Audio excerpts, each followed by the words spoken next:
Good afternoon. So I'm going to allow a little bit of time. Okay, we actually have quite a few participants that are on. And so thank you. I want to say hi, I'm Gigi Davis. I'm the Job and Internship Coordinator with Piedmont Virginia Community College. We are so fortunate today to have Nicole Shaw and Debbie Murray from the Virginia Space Grant Consortium as affiliated with the Commonwealth STEM Industry Internship Program. That's a mouthful. Join us today to talk about the wonderful, amazing opportunities that they have for college students. So I'm going to let you guys introduce yourselves and take it away. And then I will keep an eye on the chat and the participants who are here. You can ask your question through the Q&A or the chat. I'll keep an eye on both. But if you can throw the question in the Q&A, I would make sure it doesn't get lost. But I'll be keeping an eye on both. And then I will hopefully not be too interruptive and be asking these wonderful women these questions as they pop up. Okay. All right, wonderful. Well, thank you for the introduction, Gigi. I'm Debbie Murray with the Virginia Space Grant Consortium. I'm the manager for internships and research experiences. And Nicole? I'm Nicole Shaw, Program Coordinator for Internships and Research Experiences. Okay, so we're very thrilled to have everyone today. We're hoping that you'll be able to take this information, get your applications in, and hopefully we'll be able to have you actually participate in a NASA internship and or some other opportunities as well. So I just want to give you a little bit of background first on the space grant. So NASA funds space grant for all 50 states plus DC and Puerto Rico. So we are the Virginia Space Grant Consortium. Our director is Mary Sandy, and she sends her regards to all of our students and participants as always. So the National NASA Space Grant Program covers all these areas on the diagram here. And what we focus on is the STEM education, workforce development, research, and economic growth. Okay, next slide, please. So Virginia Space Grant Consortium started in 1989, which is kind of ironic because I actually started as a NASA contractor in 1989. So you know, I can't say that I'm just 25 years old, but anyway. So as you can see, we have over 800 program partners, although we do have a membership, and I'll show you those members of our consortium shortly. We get our core funding from NASA. And so from that, we take that money and leverage it by working with other academic partners, such as PVCC or the Virginia Community College System, other government agencies, as well as industry. And so we're able to leverage that money by about $5 to $7 for about every dollar that we get from NASA. So that kind of lets you know how our budget looks and how well we partner with individuals and organizations. We do state, national, and regional programs with our partners. Most of our programs, because of course we're the Virginia Space Grant, are focused in Virginia. We do work with all Virginia universities, colleges, and community colleges as long as they're accredited. And even if they are not one of our official consortium partners, as we said, we have over 800 partners. So we love partnering.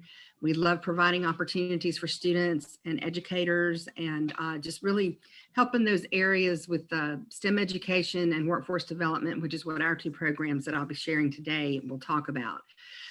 A tagline for NASA is inspire, engage, and educate. And so that's what we try to do. Our programs focus on recruiting and helping to prepare our future generation of employees, which would be you guys.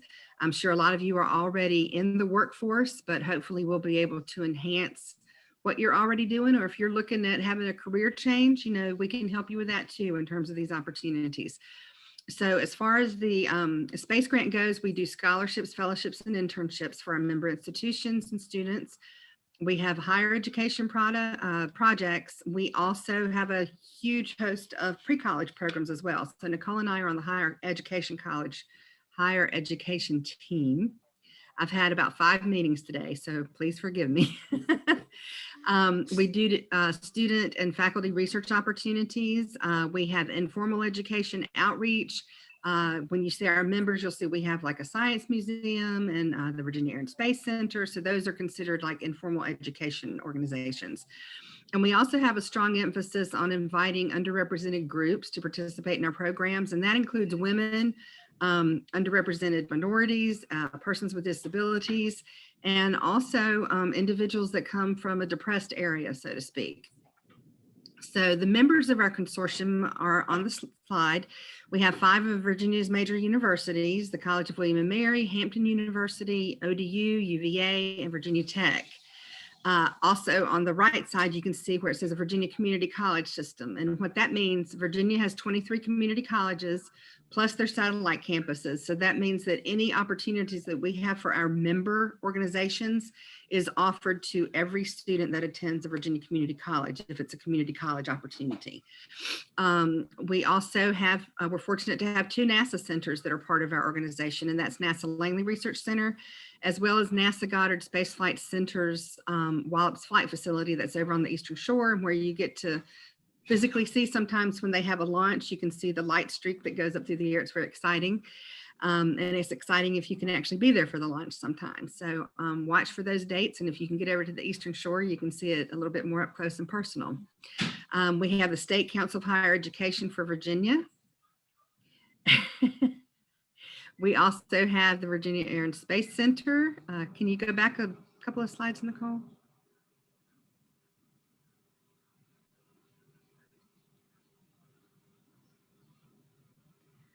Modern technology. We have fun with it. I'm sorry, I have to exit slideshow mode and go back. Give me just 1 second. Okay, no No worries. problem. I do have a question tied into the Wallops Island kind of Okay. opportunity, because housing isn't as available there as near the Langley. How does the housing situation work? You know, Okay, for our STEM Takes Flight students, the good thing about the Eastern Shore facility at Wallops is they used to be, I guess it used to be a military installation, so they have housing on base. It's not a huge amount of housing, but as soon as we can get our students selected for Eastern Shore, we put them in contact and try to get one of the few rooms that are available. So you do have to pay for your own housing, but that is an option there. So it works out really well. So we'll try to get that moving along when we get those placements made. But that was a great question. With all of our programs, the students will receive a stipend. We don't expect any students to have to pay anything out of pocket. So we provide the stipend to them for them to help cover their housing costs, their transportation, their food and everything while they're there. And hopefully they'll have enough left to buy a book or put something towards tuition in the fall as well. Okay, so back to our Space Grant Consortium members. Thank you, Nicole, for getting that back up. As I indicated, we have the State Council of Higher Education for Virginia, the Community College System, the Virginia Department of Education, our informal partners, Math Science Innovation Center, Science Museum of Virginia, Virginia Air and Space Center, and then the Center for Innovative Technology. And the group that we have there is such an awesome group because we come together quarterly to have meetings and discuss opportunities, discuss how we can partner even further together, how we can do proposals, how we can provide more opportunities for our students and our educators. So, it's this group here that helps us produce the types of programs that we bring to you all as students. Okay, next slide. so I do have a question that popped up. Can I ask that now, or should I wait to the very end? As far as I'm concerned, we're informal, so we can go to the next question. Okay. Let's see. So yeah, are these opportunities going to be in person, or is that still up in the air with COVID? This particular student said he knew that last summer, spring, summer, they made a last minute decision to go virtual. And just, do you all have a plan yet, or is that still up in the air because of COVID? That is still up in the air currently. My thought is that it's most likely going to be virtual again. Just seeing how things are moving along right now. We just seem to be continuing kind of where we were last year, but they have not officially made that decision yet. I anticipate that being made probably in the late April, early May timeframe. But we are, as you can tell, just obviously moving right on with our opportunities because we want the students to get their applications in and to be, get the selections done. And although it was done on a virtual basis last year, it was still a very, very successful program. And these opportunities, whether it's STEM Takes Flight, CSIIP, or any other internship opportunity that you take, you never know what doors are going to open from those opportunities. So just jump on it any way you can. And one thing I will share based on some discussions that we've had with other employers and another panel that I was on yesterday, this is also a good opportunity to when you do your resumes, when you do your applications, having a virtual experience, share that in your information, because a lot of companies, if they see that you've already successfully participated in some type of virtual situation, you know, that lets them know, okay, well, they'll be able to get up and running with us as well. So those are, you know, it's helping us spread our wings. We're all learning new technologies. We're all learning new ways to communicate. And I think we'll just be prepared for anything that comes down the pike now. So, okay, so the two programs that we're going to talk about, of course, will be the STEM Takes Flight with NASA Research Experiences for Virginia's community college students. We either call it STF or STEM Takes Flight for short. That's just a mouthful as far as the title goes. And then I'll also be talking about the Commonwealth STEM Industry Internship Program, which we call CSIIP. So with the STEM Takes Flight program, it's a NASA Research Experience program. To date, we have placed 151 students. We started that as a pilot program in 2015 and 16. That was actually funded by NASA. And the program was so well received. The community college students that have participated have just been phenomenal students.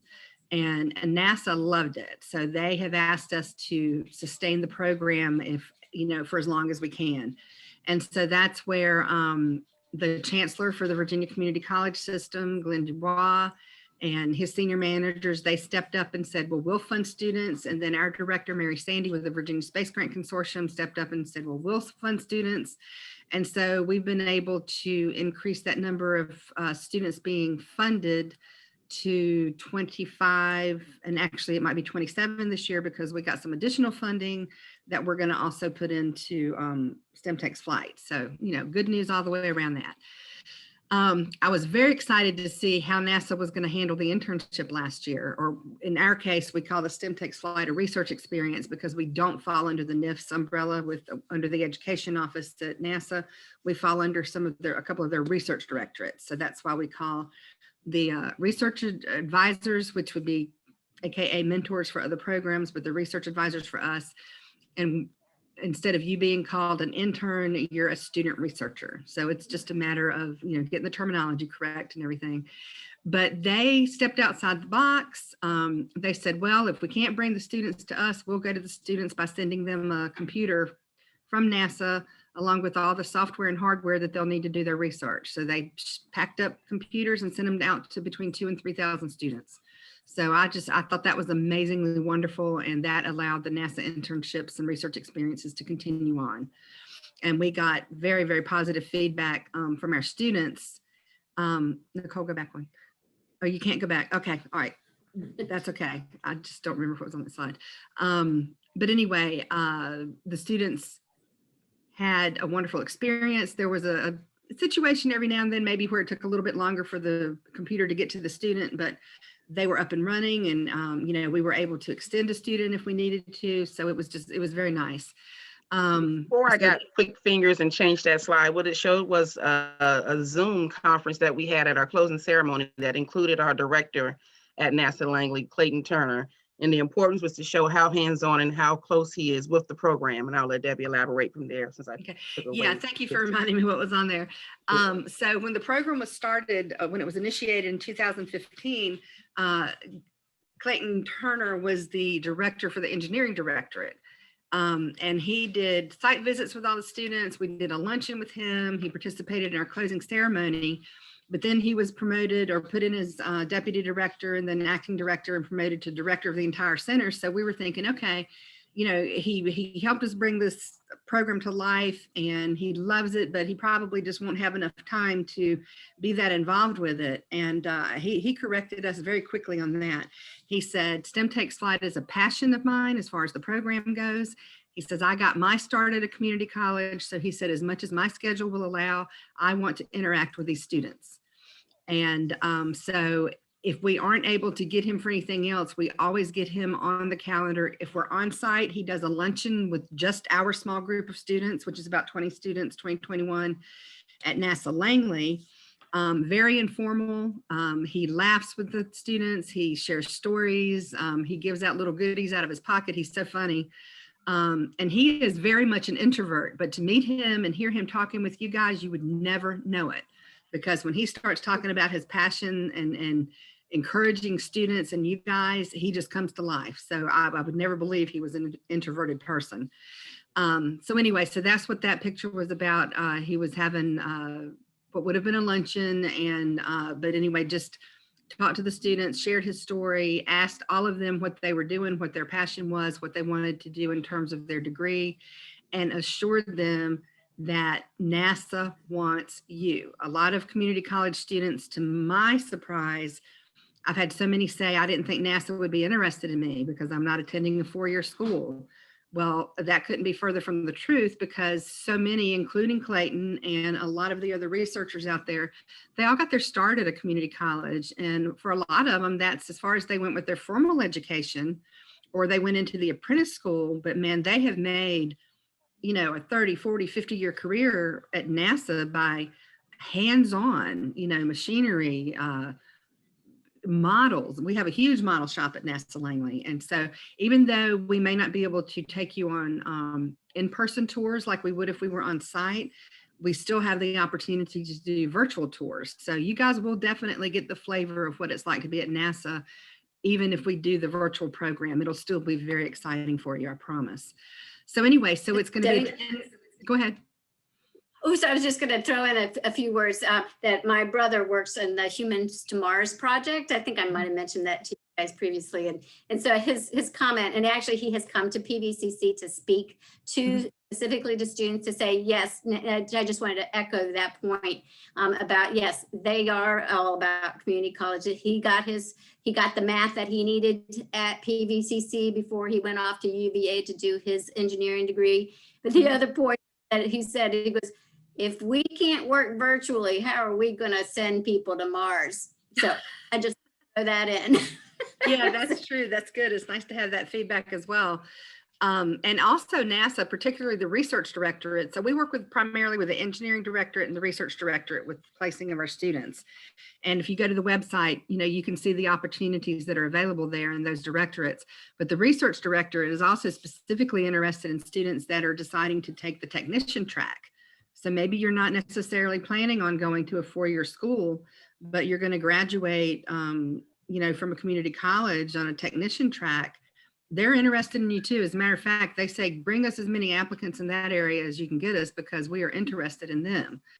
Because when you're looking at the model shop and the machine shop and a variety of other areas, it takes those technicians to do the work. I will say that the past 2 years, or last year, we did have a student that worked with the machine shop on a virtual basis. However, they did not opt to do a position in that area for the summer, because that was probably one of the hardest ones to do on a virtual basis. You can do the research, you can do some of the smaller things, you can do whatever on the computer, but you really need to be on their machinery. And they had not, when we thought they were going to be able to at least bring that student on, they had a couple of COVID cases that came up. So they just kind of nixed that all together, and they just did not put in an opportunity this year because that area is a little bit challenging to work on a virtual basis. So as the slide says, you know, we don't quite know whether it's going to be on-site or virtual or a mix of both, but we will have 11 placements that VSGC will fund, and now that I anticipate being 13 placements. And then VCCS is going to do 15. So we'll have 27, 28 students that we'll be able to fund for this summer, which is, you know, amazing. And so you can see the dollar amounts that both the organizations are putting in. And it's because we just think this program is so worthwhile. The students that are selected will receive a $5,000 stipend, and that would be for a 40-hour work week. The positions are split up between NASA Langley and NASA Wallops, with the bulk of them going to NASA Langley. And I will say, you know, when you come and participate in these programs, you're not considered an employee of NASA or an employee of Virginia Space Grant or anything. You're considered a student researcher. So, you know, just, you know, keep that in mind, and you will receive a stipend, which in many cases is treated like a scholarship. So we don't offer any advice, but from the Virginia Space Grant perspective, you also won't receive a 1099 or a W-2. So it's between you and your tax consultant how you handle that. The application is due February 15th. The recommendations are due a week after. Once you hit submit on your application, your references should receive a computer-generated email request for the recommendation that once they submit that will be attached directly to your application. I will tell you that if for some reason your recommendations do not come in, we will still, as long as everything else is there and you meet all the other eligibility requirements, we will still send your application out for review. We're not going to penalize you because the recommendations didn't come in. However, you do need to be sure that when you fill out your application that your contact information for those references is correct. So you need to make sure that, you know, you put their email address in correctly. I mean, put it in correctly. That didn't come out quite right. Also make sure their phone number is there. That way, if a researcher is reviewing your application, if they really want to hear from that reference, then they can call them or email them. The program dates will be June 7th through August 13th, and that actually should be 2021 instead of 2020. And there's the website, which I'll ask Nicole to, if she will put in the chat room, the website. That way you can, you know, copy it and paste it, keep it for your information, or you can just put STEM Takes Flight in the you know, URL line and it'll take you to our program. All right, next slide, please. I think Gigi There's a wanted to quick jump question. in. Okay, I'm sorry. Go There's ahead. a quick, sorry, and another great question from a student. Do you have to be a full-time student to apply, or can you still apply while studying part-time? You can be part-time or full-time. We do ask that you be doing at least 6 to 9 credit hours per semester. Okay, and Thank Nicole, you. what were you saying? I was just letting you know that Gigi was trying to get in real quick. Okay, I know I get going on a roll here. Okay, If so I can next click slide. one time here. Huh? I said, let me see if I can click one time here. Okay. Oh, 4. Yeah, okay. This is going into the CSIIP presentation. So let me ask this. Are there any questions about the STEM Takes Flight program at this point? So what are the requirements to be chosen by NASA? Because it sounds like you guys collect the applications and then you send them out to NASA. Yes. What do you find that the NASA folks typically look for? Okay, so they're going to, as far as the eligibility requirements go, the student needs to be a rising sophomore, and I didn't realize we didn't have that in there, but they need to be a rising sophomore, and that means that, okay, you're going to finish your freshman year in May, you're considered a rising sophomore for this upcoming fall. So you can be a current sophomore, or you could even graduate in May from the community college and be considered for the summer. You can apply. If you graduate in December, or if you graduated this past December, you would not be eligible. So you have to be in that sophomore status or recent graduate. Okay. All right. You have to be 18 years of age. You have to have a 2.5 or above GPA. We had that discussion about GPA. Most of the other NASA programs require 3.0. We know life happens, and we also know many times in the community college system, you've got a lot of non-traditional students. Maybe you've got a family, you know, maybe you're working a couple of jobs. And so it may be a little bit harder to maintain a 3.0 GPA or higher. So we wanted to make sure that, you know, everybody got a fair shot at participating in this program if they had an interest. And we also realize that a GPA does not completely define a person, that life can happen, but also know your transcript tells a story. If you're getting A's and B's and all of a sudden you drop down to a C or D first semester and then you're back up, something happened.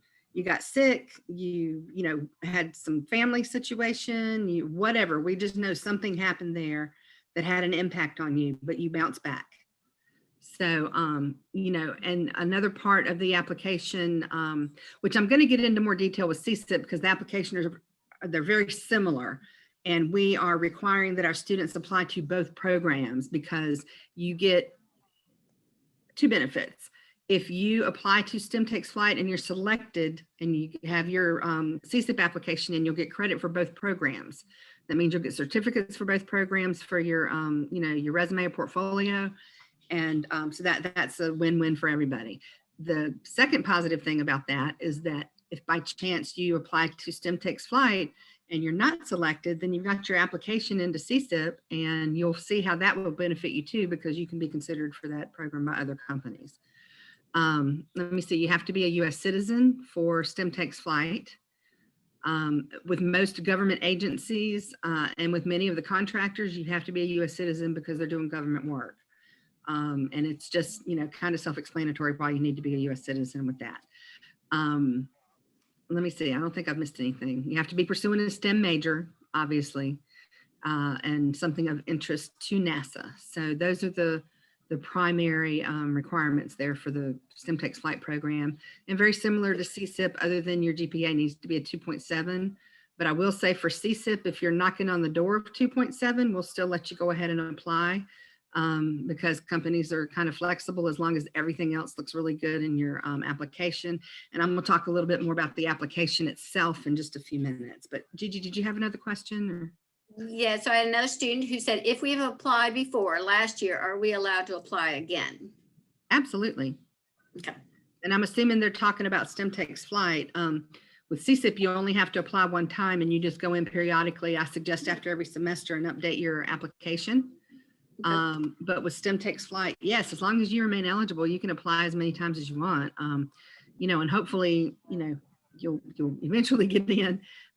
We have averaged, let's just say in round numbers, 100 applications each year, and we're placing in the neighborhood of 25. So that gives you a 20, you know, basically a 25% chance of getting in. So that's not bad odds. So I had promoted this to our cybersecurity faculty and students as well. Does NASA for the STEM Takes Flight, do they want cyber, or do they mostly just want engineering, mechanical, civil, aerospace, you know? I encourage them all to apply, because even though we work primarily with the engineering and research directorates, on occasion, they may not have enough projects, or, well, they have plenty of projects, but sometimes if the researchers in their areas have gotten involved in a very huge project that is very, very time consuming, then sometimes they may not be able to use all of their spots. So if we have a lot of cybersecurity applicants for it, we could then possibly offer one of those positions to their IT office, to their security office. Which would be a +2. Sometimes the other projects may have some sort of twist with it, you know, even if it's not actually in the IT support office for NASA. Some of their other projects may have some sort of twist to it that would bring in a cyber student. So you never know. Computer science is a big one that is brought in. So I would just say, if you're pursuing a STEM major, get your application in. CSIIP, on the other hand, we are placing a lot of cybersecurity students right now. We have a special project going on with subsidies that we do want to see a lot of cyber applicants, but we want everything. You know, we want the engineers, we want the physicists, we want, you know, the chemical students, we want our chemistry students, we want, you know, biology, but by far we do place more or have more opportunities in the various engineering fields and computer science and et cetera, which I think is really to be expected. We don't get as many applicants in the other areas, but we also don't have as many opportunities in the other areas as well. So, okay, so any other questions on STEM Takes Flight? Nope, I think that's, yeah, there was a question that I answered by the chat thing that said, are there other internships? And this is what we're getting to right now with this CSIIP ones. Okay. All right. So CSIIP, again, is the Commonwealth STEM Industry Internship Program. And you can see our 4 main objectives: connecting employers to students, linking students to industry, training that next generation of STEM workers, and ultimately keeping that skill set in Virginia. So next slide, please. Okay, so CSIIP is a Virginia Space Grant program that's funded by the state. And by funded by the state and supported by the governor's office, I mean we receive funding for us to administer the program. It covers the staff salary, it covers our recruitment of students, it covers our recruitment of businesses. It maintains our website, our applications, you know, all of the support areas for these internships. And then as we move forward, the companies, everything is free, our services are free, but the companies do have to pay the students. Unless we have opportunities that come up sometimes where we may have some subsidized placements or maybe even fully funded placements, and we can divvy those out, but most of the time the companies pay for the student to participate. That's why it has to be a paid internship opportunity. When a company registers, they have access to our database, and our database can have anywhere from 400 or 500 applicants to over 1,000 applicants, depending on what time of year it is, you know, if it's after graduation, You know, if students have moved on to grad school or they're, you know, fully employed, then they'll ask to be removed. But we are constantly recruiting. We recruit, you know, 365 days a year, although we do have a hard push like in the fall and in the spring because of the opportunities that come up in the spring and the summer. We are year round. We place students, I need the other slide. We place students, you know, in the spring, summer, and fall. And I had to do that to go back. sorry about the technical difficulties. I know this is the first time this has happened. It's my finger. It's just my finger. I double tap too many times. She's a quick draw. She is. So that gives me a chance to ask the question. There are no hard deadlines for CSIIP. You just want people to be applying all the time. At any. Right. So that is correct. There are no hard deadlines, but you know, if you're really looking for a spring or summer opportunity, you want to get your application in sooner than later. Okay. Right. That was the same one. I need to go back one, correct? Yes. Okay. Oh my gosh. So a hard deadline for STEM Takes Flight, February 15th, and we're open with CSIIP. Yeah, absolutely. And that's both for the companies and the students. When the program first started, our first session was in 2013. It was a summer only program. There were deadlines for the companies. There were deadlines for the students. There were deadlines all over the place. And having spent 30 years working with the NASA internship and working with the researchers and knowing that, you know, their money comes in at different times, we needed to be more flexible. And so with that flexibility, doing away with deadlines, it just made sense. It just made sense because then that way a company, if they, you know, if they have a need that comes up in the middle of a semester, then they can reach out to us and say, I need a part-time student, you know, can you help me out? And we're like, sure. So right. So then there might be even a slight chance that somebody does a internship in the middle of this semester. Absolutely. I mean, we are placing students all the time, and many times spring placement could feed into a full-time summer opportunity. You know, if you do a good job when you're there, they're likely to continue bringing you on. So as I was saying, there are no deadlines. It can be full or part-time. It's, you know, the opportunities are available year round. The companies do the selecting and hiring of the students. They have access to our database.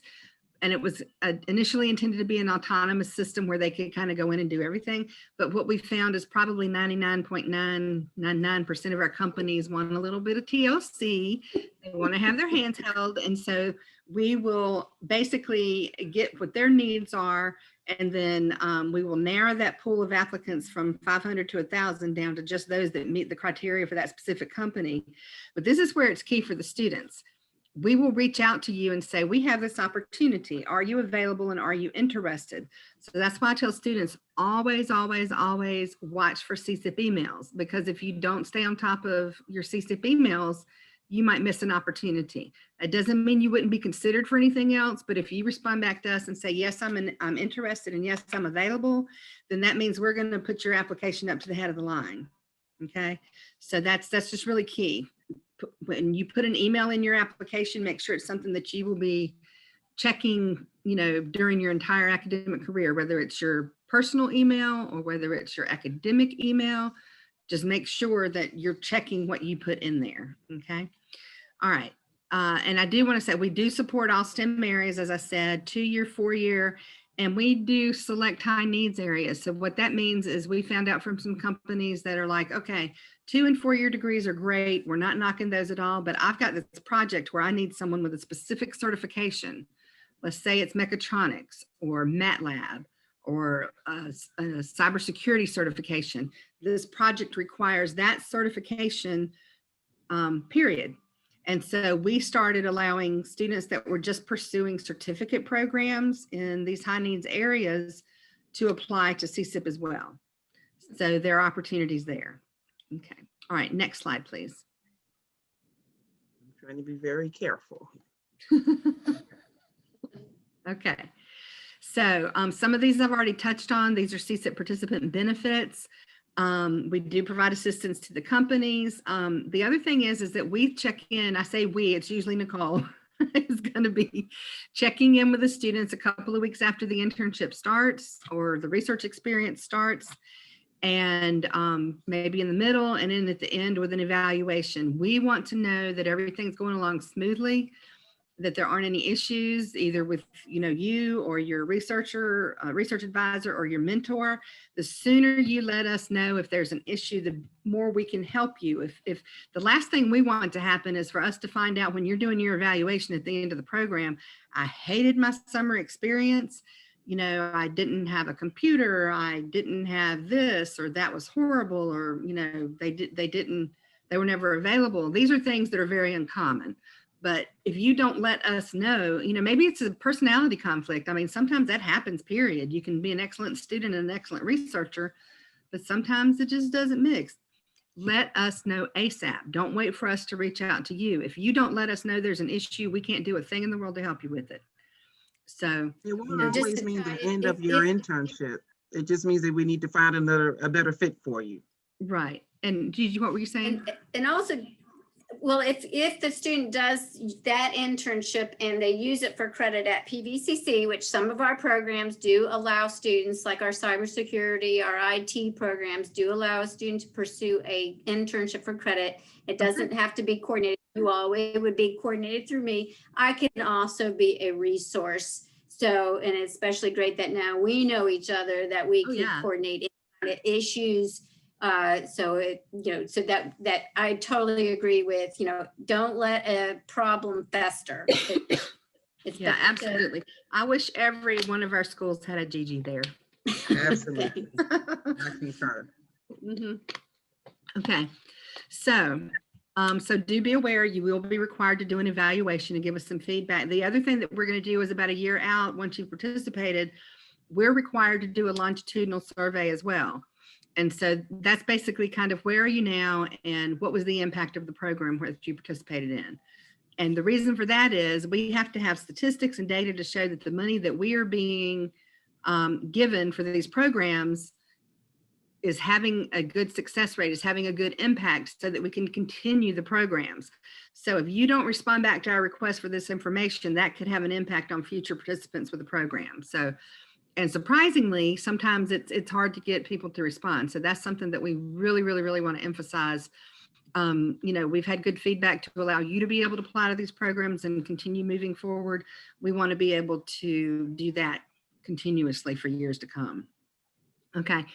So we do have ties with, and this comment is really for the companies. We have ties with all the Virginia accredited community and university and colleges, because sometimes a company may be looking at our database and maybe they're looking for a bit of a different skill mix or something like that. Then we can go out and further recruit wherever we need to help meet their needs there. Judy? Oh, so I noticed that some of the companies you mentioned have a little bit of a presence in Charlottesville, but a much bigger presence in Northern Virginia or Tidewater or Richmond. What percentage of the placements, I mean, especially if they go back to being in person, actually are in the Charlottesville region as opposed to, Richmond, Tidewater? Yeah, that's kind of hard to say because it really just depends on the company and what the opportunities are that come up. We do have companies in that area, but let me say this, we are always asking for help to identify more companies. It's not that we're trying to, step on any toes or impede on any kind of connections or partnerships that you have, because we are happy for the schools to take credit for everything. But the more companies that we can have that are aware of our program and aware of subsidies that we have, the more opportunities we can give the students. So it's just a big partnership to us, and we all have that vested interest in getting our students educated and employable and, to meet those needs of the workforce development in Virginia. So we just have to work together for that to happen. So you can share all of this with any of your contacts, Gigi, and have, if they're interested, reach out. We could do an information session for companies, whatever works, whatever will make it happen. We're happy to help with that too. Thanks. Okay, so both the companies and the students are recognized by the governor's office and by our director. The students receive a certificate signed by the governor, and our director, and the companies receive a plaque. We do a press release, and again, I say we, Nicole does it, bless her heart, she has a full plate. But she does all the press releases at the end of the session for the students, and it recognizes the student, the company, and the school they came from. We also have to provide reports, obviously, to the governor's office, and we provide reports to our legislative representatives. Our representatives want to know what's going on in my neck of the woods, and we are able to say, well, this company in your area has brought this student in and they're paying them this much. And so they are definitely supporting workforce development in the state of Virginia. So it's a lot of free PR for any companies that do work with us, and just a lot of good information to be able to put on the student's resume and their portfolio. And I'll tell you, there was a Wall Street article years ago that is still valid today, where most companies, when they're looking to hire, they are going to look more strongly at students that have had these experiential learning opportunities and internships, hands-on training in terms of their new hires, as opposed to someone that just has a 4.0, 4.5 GPA, but never had any hands-on experience. So you definitely want to pursue those opportunities, and the more opportunities you can get, the better. The other thing with CSIIP, like I said, when you, if you do STEM Takes Flight, you get credit for both programs, but you only have to apply to CSIIP one time during your undergraduate career, and just keep that updated each semester. And, watch your emails and just make sure that you respond to anything, because you never know when a company is going to be looking for you. So I just actually had this happen with a student for a culinary internship, and his voicemail was full. Do you find that the students, the employers will sometimes actually directly call a guest student and their voicemail is full or not set up, that they are pretty much shooting themselves in the foot with that communication? Yes, I would totally agree with that. And one of the things, and Nicole, if you want to go to the next slide while I'm answering this question, I do a career enhancement seminar for the students during the summer, and that's one of the things that I address. We kind of have a business and dining etiquette thing, and we do that virtually too. It's just more or less talking about it. But a couple of the things that can shoot you in the foot: have a professional email address. You've got your first foot in the door when you start college with your professional career. It's time to grow up. You don't want to have some sort of funny, funky email address. You don't want to have a funky voice message when they call. You don't want to go, hello, and they start talking and you go kind of like, I'm not here right now, because you'll never know how many opportunities you're going to miss that way. Most of the time people are just going to hang up. So the same thing, if you don't have, room left to leave a message on your voicemail, there may be someone that might try back, but lots of times they're going to have a list of people they're calling to interview, and they'll just move right on down the line. They're going to always be looking for a reason to, I don't want to say a reason to disqualify, but if they've got, let's say they've got 5 applicants for a program or for a job, and you all meet the criteria, you all look good, they're going to be looking for something that's going to make one person stand out beyond the other to help them with their elimination process. I'd hate for one of those reasons that you missed out on an opportunity to be because you had a ridiculous email address, or they couldn't leave a message for you on the phone. So these are things that you need to take seriously and think about. I've got a whole list of things that we could go over for applications and communicating and stuff like that. So I can get sidetracked a little bit here, but let me jump back to this, and then we can talk about whatever you want. So this is just an impact slide, and we are actually right at 700 placements right now.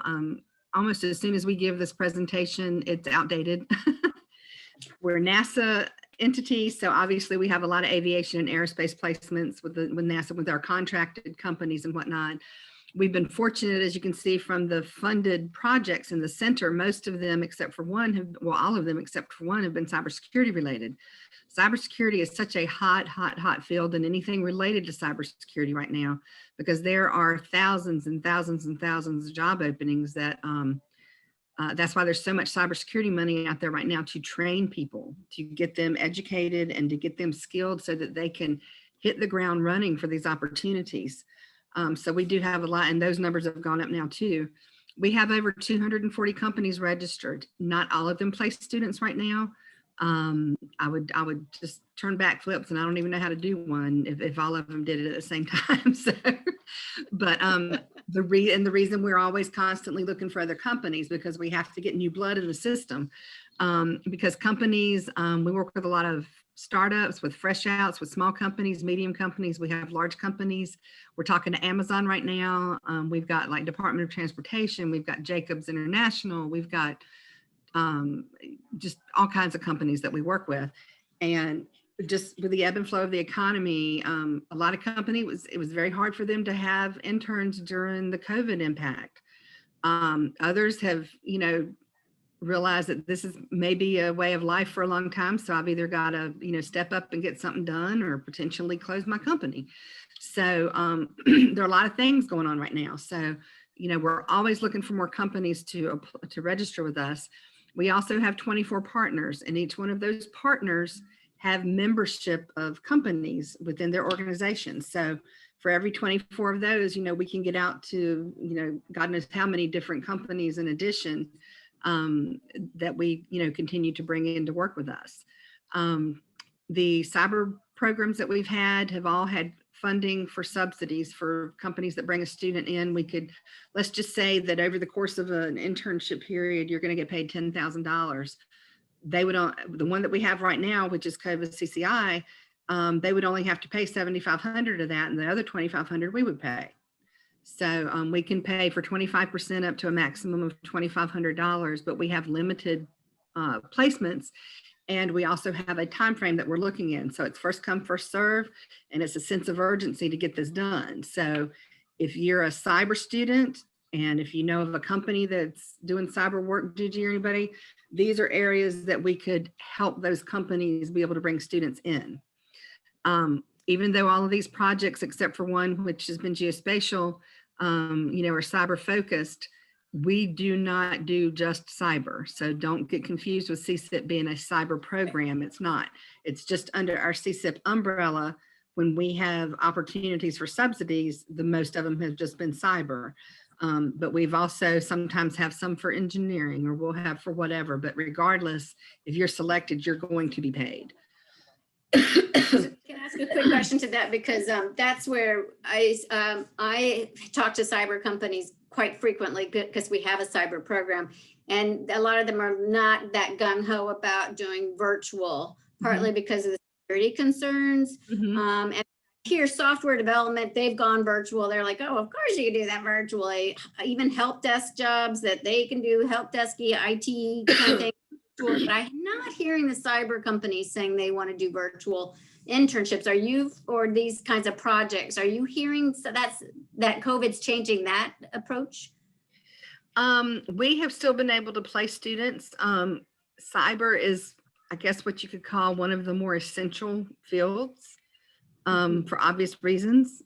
Every time they figure out how one person is hacking, there's going to be 5 more coming up with another way to do it. So it's essential. A lot of the cyber work has been able to be done at home if they can get the security situation done. I mean, like, for instance, when I said NASA went ahead and did their internships, they not only sent the computer, but they also sent the software and hardware to allow the students to get behind the NASA firewall in a very secured fashion. So if a company has an avenue to make that happen as well, then they could do a virtual experience without any problem. By the same token, a lot of the cybersecurity companies have been some of the ones that have actually been bringing their, interns into work in a social distancing way and being safe about it.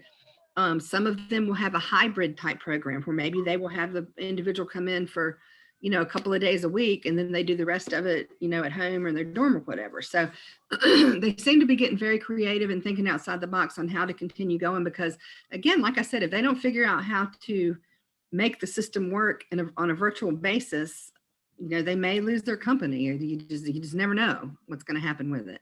And I think because everyone has, or seems to be figuring out how to work it virtually, and that it is more economically advantageous in many instances to be able to work on a virtual basis, I think that's going to become more the norm, or happening a lot more, even if things go back to where people go back to work after the vaccines and stuff. Great. So Anyway, great to hear. Thanks. kind of a long answer to So a I do short have no, actually it was great. I really, that is so helpful because you are talking to employers about statewide, whereas I'm mostly talking to regional employers. Mhm. You have a question about what are some tips to make our applications more appealing to the potential employers? Appealing, and he used the word lucrative, but Yeah, so I'll tell you what, if you let me get impactful. this and the next slide or two, I should be coming into the actual application. Okay, And then I great. can break that down and talk about it, and they can ask all the questions they want. Okay. So Great. I'm going to go ahead and move on from this one because we've talked about the COVID impact. I've already talked about how we had a mix and stuff like that. So we'll go to the next one.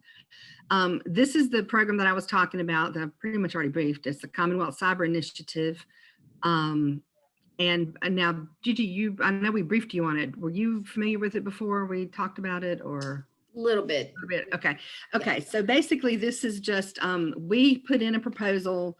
We're part of the COVA CCI, which is the Coastal Virginia, but we were able to put in a proposal where we, since CSIIP is a statewide program, we put in a proposal to be able to subsidize a minimum of 11.5 students per Virginia node. And that's Central Node, Northern Virginia, Coastal Virginia, and Southwest Virginia. And we've still got some of those spots available. So but we are also first come, first serve, and we are getting down to the point where we've got to get these placements made so that we use up this funding. And for the summer, we can get them placed in the summer, they can work into the fall, but we need to get those done. So, if you know of any businesses that would benefit from this, please, they don't have to be a cyber company. They have to be a company that offers a cyber related project, and they have to be a small to medium company. CSIIP as a whole will work with any size company at all, small, medium, large, start out, whatever. But this particular initiative requires that they be small to medium, as defined by the Small Business Administration. The students have to be attending a Virginia state school, which of course the community colleges are considered state schools, and they have to be pursuing either cybersecurity or a cyber related major. So that's the criteria. And then we cover 25% of the cost of the student up to a maximum of $2,500. And they basically have to meet the same other eligibility requirements, 18 years of age, US citizen, part-time or full-time, etc. They get the same recognition and all, but they do have to be attending a Virginia state school. We take students from all Virginia accredited schools. Just this particular initiative has got a few more stringent criteria requirements for it. Okay, next slide. Okay, so the student application. This is our website. The webcast down on the right-hand side is now up in the main menu. That's pretty much the only difference we have right now. Our website, you check out the webcast because there are a number of, especially if you're interested in cybersecurity, we've got a 5-video series on cybersecurity, talking with people that are already in the field, what they did to get from point A to point B, a lot of good, just advice from people in the field. We've got other programs. We've got the importance of networking. We've got just all kinds of information that would be helpful. And we found out that because it's a public site, that there is at least one other organization that has an after-school program that I met, and they said, yeah, we were wanting to meet you because I attended a conference because we've been using your webcast for our after-school programs for middle school students since y'all started the program. And we were like, and we never knew it. So we're like, yay, okay. So anyway, but the student application, these are the components. You're gonna have a resume, your transcript, 2 references, and a writing sample. Your resume, I'm sure that PVCC has offered either courses or opportunities for how to write a good resume. Take advantage of that. When you do your resume, have other people put their eyes on it. Have them look at it. You want to try to be grammatically correct. You want to make sure that you are succinct and to the point.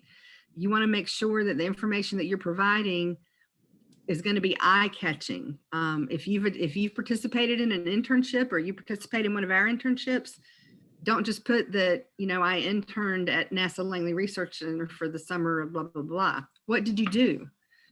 What was your project? Did you have the opportunity to be included on a pending patent or on a publication?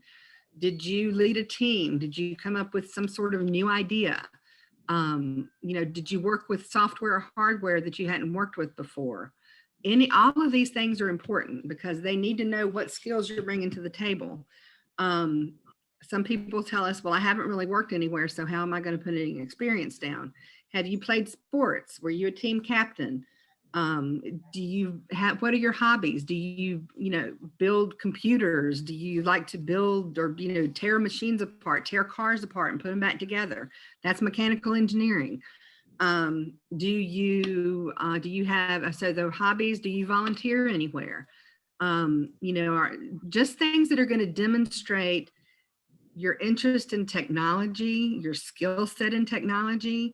A lot of people are unnatural with this and they don't even realize it, but I can't go out and tear an engine apart and then put it back together again or fix something like that. That's not in my wheelhouse right now, but my husband can look at something and go, okay, well, we need to do this and this and this, So it's just very, very intuitive to him, where it's definitely not to me. But if you volunteered, where did you volunteer? Have you volunteered for the Red Cross, which I used to do? You have teams at the Red Cross. You have logistics at the Red Cross. You have just all kinds of stuff that you're doing. So you are building people skills. You are, practicing leadership. You're organized. So all of these things play a role in showing what you're bringing to the table, even if you haven't had an official big job. Have you been, in school? Have you worked on school projects? Were you the team lead on it? What did y'all do? If you see what I'm trying to say, there are ways to, share your experiences and what you're bringing to the table, even if you haven't had a lot of jobs per se. And just, can I piggyback on that real quick? Andre Luck, PVCC's Career Services Manager, and I are both, we've looked at thousands of resumes. We have a resume writing packet. We have sample resumes, so make sure you contact. It's easy to make a schedule. It's on our website, on the internship and the Find a Job website, or on EAB Navigate. So take advantage, because especially I'm a big fan of get both sets of eyes. I think what Debbie's absolutely critical. The more feedback you get, the better it gets. And make sure you talk to people in your circle that you worked with, that you volunteered with, because the number one error I see is that people just totally forget what they did. Mm-hmm. And so that's the thing, is let those people in your circle help make that document the strongest it can be, because it is absolutely critical document. Thank you. And the no, thank you for giving that feedback. I was going to say feeding that back, but anyway, thank you for giving that, because and another thing that I didn't mention, which is critical too, make sure you check excuse me, the grammar. I'm talking about, excuse me, I've been talking all day, so I'm starting to get a little dried out. I was talking about how, companies or mentors are looking for a way to narrow down who they want to invite to come and participate in the program or to hire. And I can tell you one of the quickest ways to be disqualified is going to be submitting an application or resumes that have a lot of grammatical errors in it.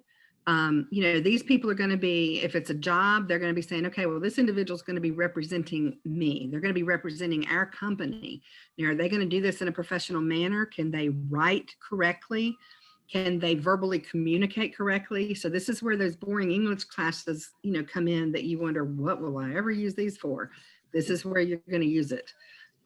So have other people, because if you're like me, when I'm working on a document, lots of times I get to the point where I've worked on it so much, I don't see it anymore. And I know that, I don't know if that makes sense to you, but it's like, I'm looking at it and I'm reading what I want it to say or what I think it should say. And then I'll go back and look again and I'm like, oh my gosh, that word spelled wrong.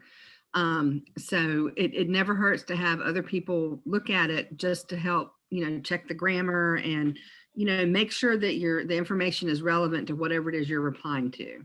Okay. Your transcript, most schools have it where you can download it from the website now. It's unofficial, but that's what we look for. We've tried to go very green with all of our programs so that everything can be applied and provided electronically. And generally, we don't ask for an official transcript to come in. Sometimes you may, on a case-by-case basis with the company, or some programs will require that you send in an official transcript. But for our programs right now, we're just looking for the informal, just so we can see that it's a legitimate transcript and what your coursework is, and what your GPA is and stuff like that. References, very critical. You don't want to choose just anybody to be a reference for you. You want it to be somebody that knows you. And trust me, people, we can look at these recommendations and tell if you went up to one of your professors and said, here's my resume, would you write me a recommendation? You can tell if they're just transferring from your resume onto a letter and, whatnot, versus, Professor Jones saying, well, Tom really grasped this concept we were talking about in class, and Mary was having, or John was having a problem understanding it, and he just jumped right up and went over and just started helping him out. Well, that shows initiative, it shows leadership, it shows being a team player, all of those things. Or if they come back and say, and this is why I say use office hours, you may understand everything you're doing in class, but one of your best resources will be your faculty and administrators at a community, at school, whether it's a community college or university. They are always going for partnerships. They're looking for proposals. They're looking for companies to work with and whatnot. You don't know if they're an adjunct. Maybe they're already working at a company that you want to work with. If you don't take the time to get to know your faculty and take advantage of those office hours, and pick their brain to see who they know and, share your interest and things that you do, outside of school, those are the kinds of people you want to do your reference letters, because they can speak to truly who you are. And then also, as they're talking to other people or other contacts that they have in their network, your network is very important. Am I okay on time? Yeah, I'm good for whenever. And I see a couple of students have had to fall off, but they know it's being recorded, so they can check the recording out later. Yeah, I'm almost done. I'm throwing a little bit of extra advice in on these applications, so it's going a little bit longer. This is great, and it totally addresses the question the student has. So I love this information. So I thank you so much for doing this. Oh, no problem. Thank you. And let me go back to where I was, because I had a thought and I've got to think about what time it was. So with those references, if one of your faculty members might be talking with someone in their network and they find that someone's looking for someone to fill this position or this internship or whatever, and the worst thing that can happen is for the professor to go, well, I have a student in my class that I think would be perfect for it, but I don't remember his specifics. I don't remember his name or whatever. Versus, oh yeah, well, this Tom is in my class and he shows all these skills you're looking for. Let me connect you to. I always suggest that the students get a business card, and a lot of them say, I haven't graduated. Why do I need one? It's for this reason. You can share your card. It can have your name, your school, the major you're pursuing, and your very professional email address and your telephone number with a very professional voice message. You can use the other side. Are you involved in any clubs or organization? Do you have any leadership roles? Those kinds of things. And you can give those out. And, number one, that's impressive to have anyway, because most students don't. And number two, it can help you get connected with opportunities that you might not get otherwise. So very important with your references there. The writing sample is equally important, especially with the NASA applications, because I've had, like I said, I've worked out there for 30 years. So I've had tons of researchers that have told me that out of all of the components of the application, that writing section is what they look at the most, because that's where they feel like they get to see the heart of the student. That's where you can share, like I said, your transcript can tell a story. Okay, well, I've done really well with my grades and all, but they slipped a little bit because I was in a car accident or something. And so I, whatever with my grades. That's where you can explain, I've had this experience, I've built this, I've done that. I was, a winner in this competition. I was in a hackathon, I was doing this or that.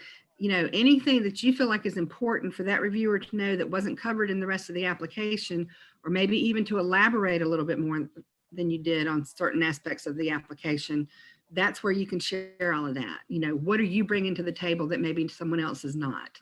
Why are you interested in doing something at NASA? Have you always dreamed of working at NASA? Okay, well, why?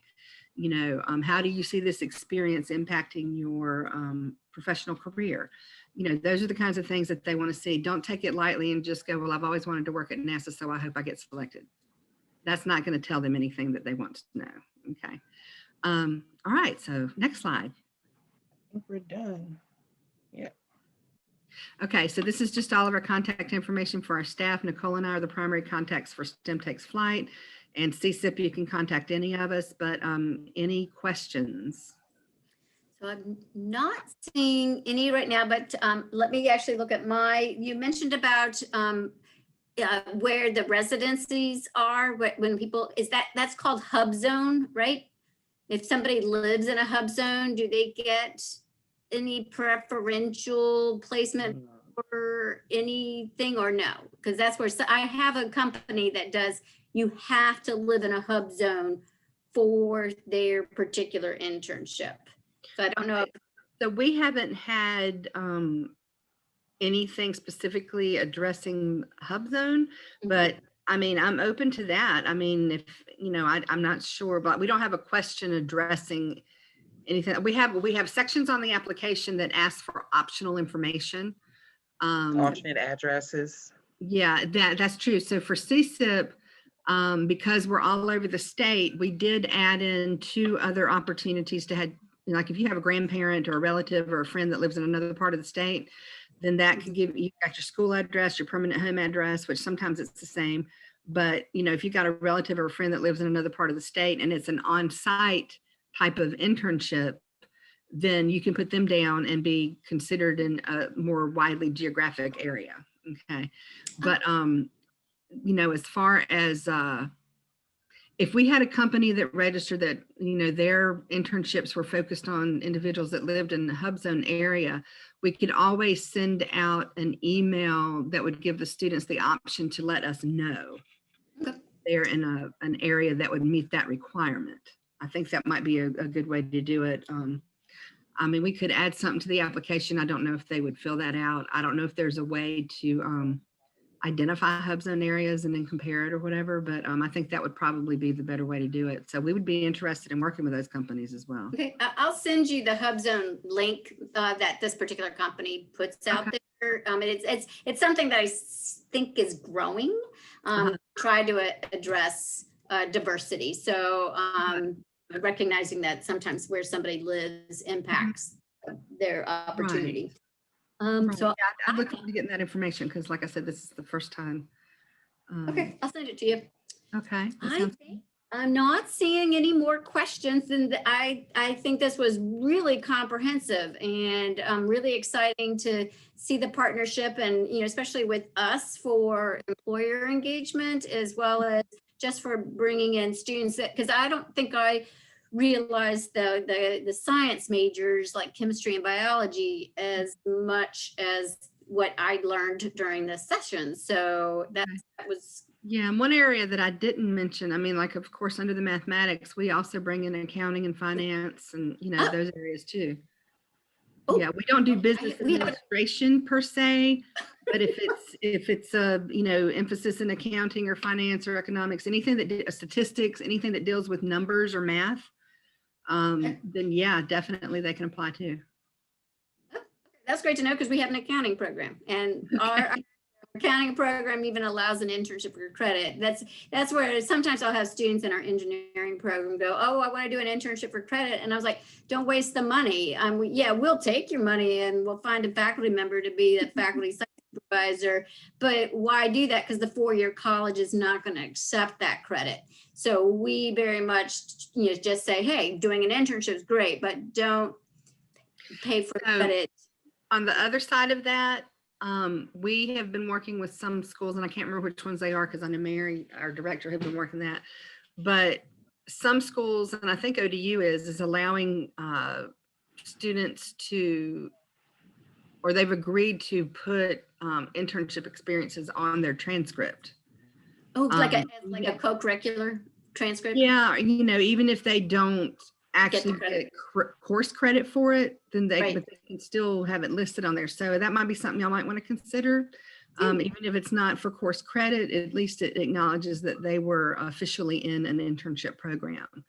You know, so that's just one idea. But I always do tell the students to ask if their school will allow credit, because sometimes if they don't ask, they don't know. But if they Right. do ask and they can get the credit, then, you know, that would work too. So. Great. Well, this was extremely informative. I'm looking at the chat and the Q&A, and I'm not seeing any additional questions. And so participants, students, thank you for joining us today. And thank you, Nicole and Debbie, very, very much, you know, for adding this to your day, because this was extremely helpful. I will be uploading it to YouTube, and I'll email you the link as well. So, Okay. Thank All you, right. Judy. so, We look and forward to then working with you. anybody that's participating, you know, I hope you know you can reach out to me and or Debbie and Nicole and be able to get your questions answered, but definitely stay tuned to that February 15th deadline. Deadlines are really important. Absolutely. Thank you. All right. Thank you very much, Gigi. We'll be talking to Bye-bye. you soon. Yeah, have a great afternoon, everybody. You too. Bye-bye. Bye. Bye-bye.